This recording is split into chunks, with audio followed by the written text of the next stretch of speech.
Hello, hunters. If you came up short this deer season, hey, you're not alone. However, next Thursday night on our Big Buck Night, you're going to meet some of the lucky hunters that got the big ones this year. Coming up in the next half hour, a home video from this past winter of bucks that'll knock you out, an award-winning venison recipe, and I'll show you how to prepare for a Canadian fishing trip. Stay tuned. I'm Fred Trost with ideas on how you can become a more practical sportsman.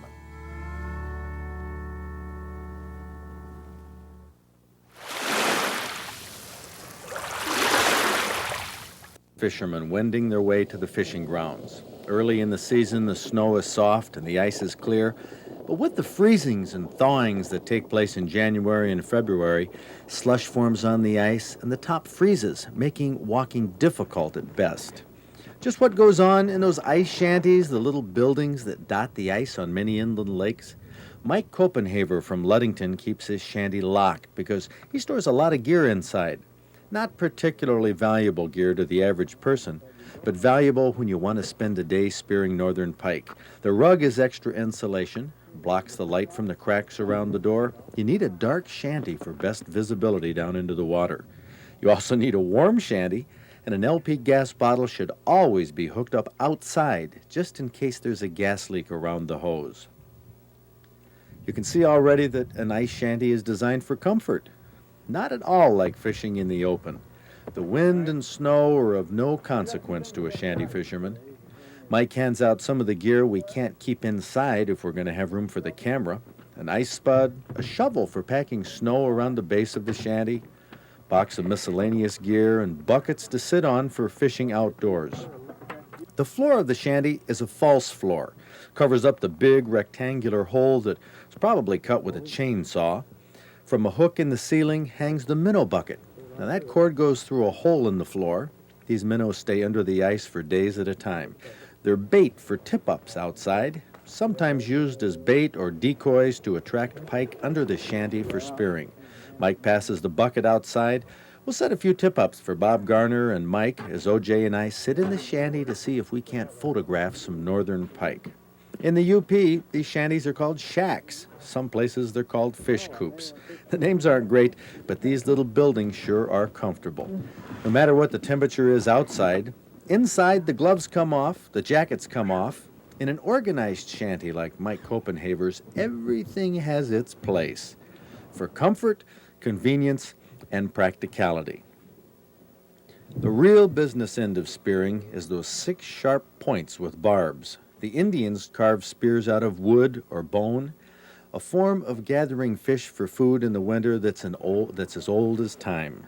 A North American heritage that's practiced on lakes all over the North. But from the outside, you wouldn't have any idea what's going on inside these buildings on the lakes. To lure a pike under the shanty, wooden decoys are a tradition. But Mike had a wall full of conventional lures. What about all these spoons?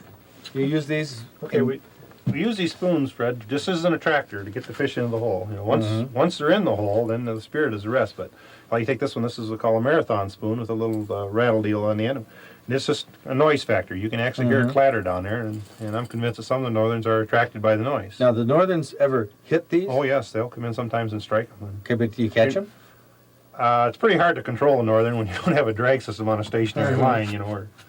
So you try all these things. What is this? That's a ripple stock yuck zipper that we use out for salmon fishing, but it's... So these are salmon lures. Okay, now what about this here? This is a story in itself here. Yeah? I had a fellow that was fishing quite close to me one year, and he was constantly bugging me about what I was getting my fish on. So I went home and I made this thing up. I brought it to the lake, and the next time he come to the door and was quizzing me, I said, well, take this. This is what I'm seeing all my fish on. So he took it and jigged it for the whole day, and he never said anything. So actually, I made it as a joke. One day when things were slow out here, and I was just horsing around, I put it down, and I speared about a 4-pound northern, believe it or not, come in on it. So I guess anything will work that's got a little flash to it. Now, what about using live minnow, a live sucker minnow? Okay. Does a live minnow work better than these hand-carved? My decoys? personal preference in the clear, shallow water, I prefer the wooden decoy. I think more movement, flashier action. I see more fish on the artificial than Mike Copenhaver is not just a fisherman, but he's one of a growing number of fish decoy carvers. Now, this is a true form of North American folk art. 6 or 8 inches long, painted different colors, but balanced with metal or wooden fins so they turn in a circle under the shanty. These fish decoys represent a lot of time and a lot of enjoyment to Mike.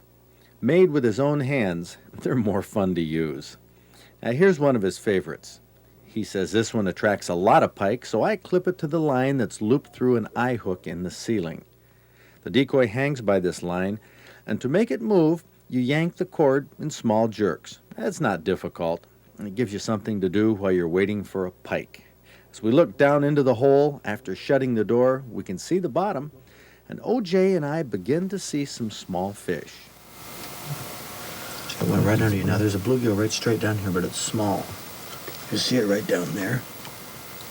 It's right. Yeah, I see it. I think that's a gill. Yeah, that's. Oh God, there's perch moving off to the under the sides of the holes. You know what we need is a setup of mirrors. Somebody's got to come with those big round mirrors they have in the stores, you know, check for shoplifters. Put a couple of those down here. Yeah, unless you get your face down to the water, you can't see under the edges of the hole in the ice. It's a little frustrating. That's probably plenty. Oh, Whoa. wait a minute, I just picked up the perch. Yep. You can see how well that perch is camouflaged with the bottom. Just moving slow. With body temperatures in the 30s, these fish are slow. I'd like to see him dart out of here because that'd mean a pike is coming. It wasn't long after the perch swam off that a northern pike came into the decoy, the first pike I had seen while spearing.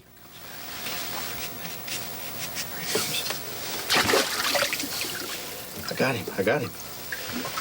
Don't I? I missed. Holy cow. Well, Trost, you bungled that one, got pike fever and made a lousy throw. Later, I tried a wigglewort lure, that white spot on your right, and I got another chance. Roland, you see it? Yeah. Okay, I gotta get the spear. But this pike didn't seem to like the decoy. I hope he comes back. Come on, come back, Mama. Come on. See him swimming off. Doggone it. I wonder if I missed my chance. Oh, my heart's thumping again. It's amazing how excited you can get, and a minute later, that pike came back. You got it. Okay. Oh, better left. I'll get this one this time. You see now? Yeah, he should come in slow, I hope. Can you see it now? Yeah, I can see him. Well, the camera could see him, but he was at an angle, and all I could see was his nose. Doggone it, move in there, guy. In the winter, fish move so slowly it drives you crazy. Doesn't look like he's hungry, does he? No, just curious. Can you see the spear? Yeah. I can't tell you how my heart is thumping.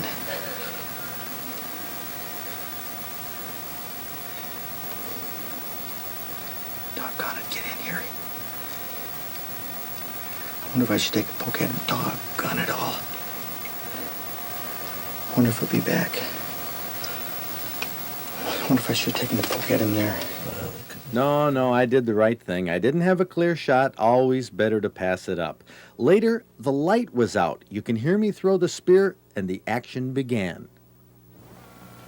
He's swimming to the left. I had to get him. Slip it on, I got him. Okay. Ooh, he's pulling a little bit here too. He's not a bad one. Let me get the door open so I can. Okay. You ready? Oh, he's not bad. Look, he's taking the spear clear down here. It was a big one, I can see it. Oh, I tell you, thump, thump, thump, my heart. Okay. Yeah, he's fighting. He's fighting. Oh, I got him speared good through the back. Here he comes. Oh, whoops, I just about snapped the decoy off here. And there he is. At long last, my first pike with a spear. To retain its flavor and freshness, we bury it in the snow alongside the shanty. Fillet out the bones, it's going to make a great recipe. The next time you see spearing shanties dotting a lake, you'll understand the quiet dramas that take place inside, in the dark, in Michigan outdoors.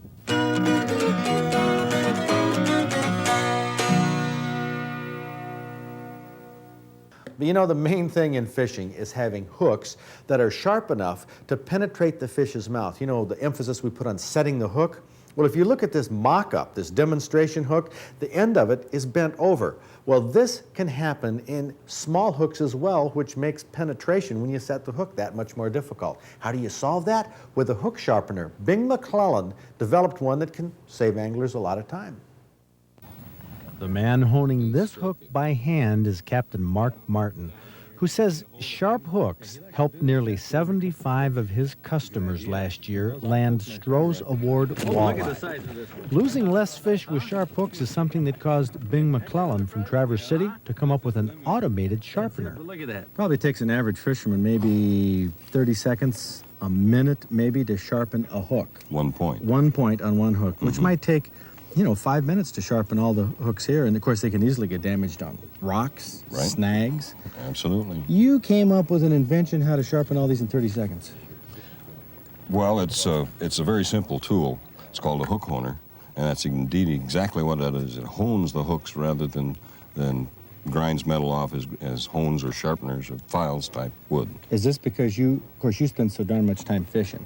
And you know sharp hooks are really the key to catching a lot of fish. That's right. That's one of the few things, aside from motherhood, you can't argue about. That's right. This little gizmo, interesting, you have the prototype here. It was developed, what, a year ago? 1987, January 14th was the first time I saw it. I had commissioned a guy about a year earlier to try to mechanically give me a perfect hook point, one that is lapped and polished instead of sharpened with a file. You know, the funny thing that fishermen don't realize, or anglers, that when you have light line, like 2-pound test line that I've been fishing with today, Yeah.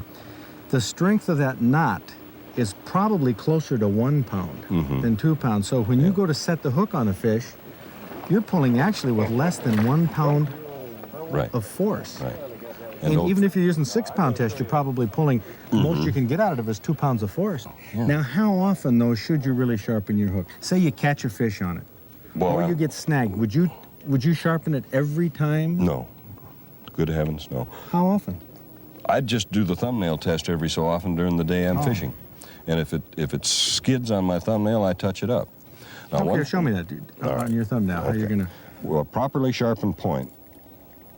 Let me get this thing tuned up here. How hard are you pushing down on Oh, that? not hard at all. You're just holding it in place. There's no, see? That's right. Just There's no secret to it. take a minute here. Let's look at this prototype and see what happens inside this. This baby rotates around and buzzes. Yeah, it's lapping the hook point back and forth 300 times a second while it rotates around the hook point 3 times a second. So put the hook point there where it would be Okay, well, if we were sharpening this. all right. And it goes around Yeah, like that. it orbits the hook point. So now you have it sharpened. Now how do you know when it's the way you want it? Well, take your fingernail or thumbnail, and if you can do that, and it doesn't skid off, just barely touch your hook point to your nail, and if it'll stick, it's sharp enough. Stick right there. Whoa, wee. Yeah. Now try one of the other hooks that hasn't been sharpened. Okay, and you can tell by looking at them Yeah, that they right. don't have... If they've been sharpened, they're real silver. Look at that. I can't even get that factory point. Right. Right. Well, And that's kinda- That's a brand new Rapala right out of the box. I cannot dig that into my fingernail. Mm-hmm. I can scratch with it, and it feels sharp, and it hurts, And it looks sharp. and it looks sharp, but it doesn't do what this one does, catching on the fingernail. Wow. Our mutual friend, Emil Dean, ran some tests on us with a prototype last year. And if there's anything harder to do is because sharp hooks make more importance in downrigger fishing than anything. Oh, yeah, because you're you trolling. can't set the hook. Yeah, the fish has to set it. For you. Yeah. Yeah. And his hook catch versus line pop-off percentage went up 50% after he sharpened all the hooks. 50%, that makes it 50. You know, I believe it when I sharpened just the hook on this lure, caught 2 fish in a row, bang, bang. You know, they weren't slipping. Yeah. I think that does. If it can stick to your skin, stick to your fingernail, it's got to stick that much more inside a fish's mouth. In fishing, there's only one thing that is two things that are totally common: water and sharp hooks. Because a fisherman literally cannot fish without a hook. He cannot. He can fish fly fishing, he can fish spin casting, he can fish saltwater, but he got to have a hook. He's got to have water. How did you? Bing McClellan certainly boiled fishing down to the basics. It doesn't matter if you use a battery-powered hook honer or if you use a diamond file to sharpen the points on your fish hooks, your success will increase if the points are sharp like a surgeon's needle. Mark Martin's success rate proved it, and when Emil Dean started using the battery-powered honer to keep the treble hook sharp on his lures, Emil's loss of fish because of hooking failures dropped in half.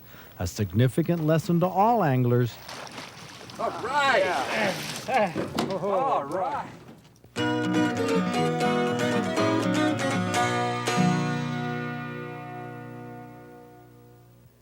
We received a different type of recipe, a salmon burrito from Dean Napier.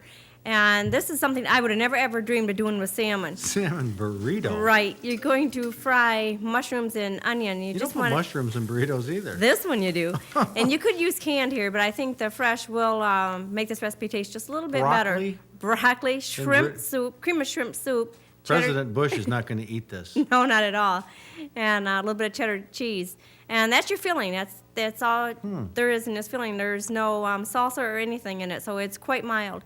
And you use canned salmon, and here there's some of the skin and the bones and everything else that the processors put in. Yeah, but you really don't have to take that out, frankly. No, the skin you do for just looks, but if the somebody bones doesn't is watch fine. you, if somebody doesn't watch you put it together, you can leave it in there and it'll taste fine. Right, but like I say, just for appearance, we're going to remove it. And then that just goes mixed into your filling with a little bit of garlic powder and dill and pepper. And then the shells, you just want to leave those on for just a couple seconds just to let them warm up, basically. Well, And- the soft tortillas, the flour tortillas, aren't really shells. No. no. They've gotten really popular, though. They've gotten, I think, more popular than the corn tortillas. I the think hard so, ones. too. And then these are just folded over into a regular burrito. And then try to pass it off as Mexican food.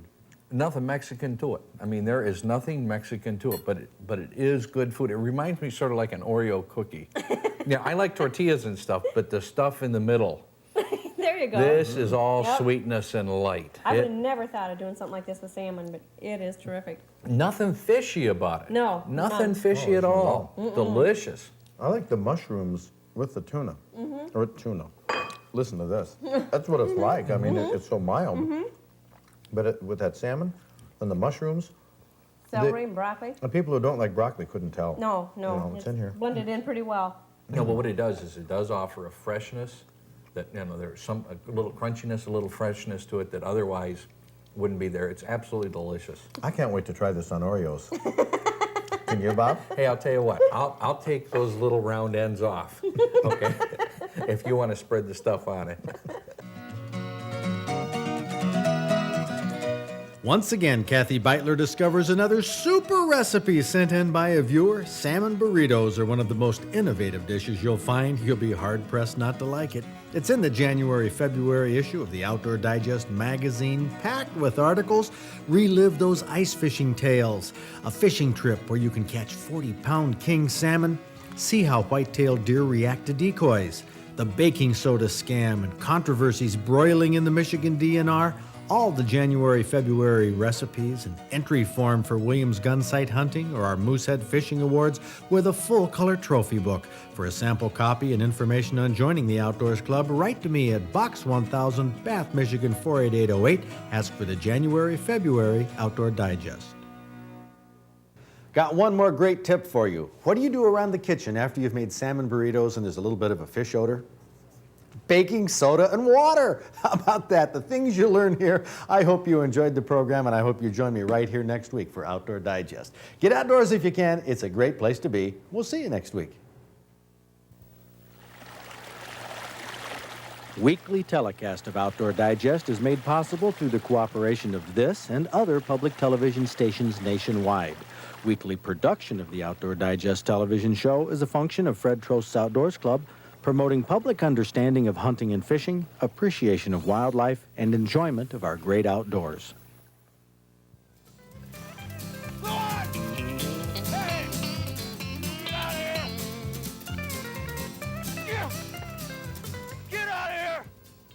Next week on Outdoor Digest, we're going to repeat a feature that we ran early last fall, if you watched our Michigan Outdoors series, called Go Away Bear. Some home video of Tom Walter, who encountered a bear in Ontario while he was on a fishing trip. Oh, I tell you, it's the scariest feature we've put on TV, one I'm sure you'll enjoy. So join me next week, right here on Public TV. Get out of here, bear! Get!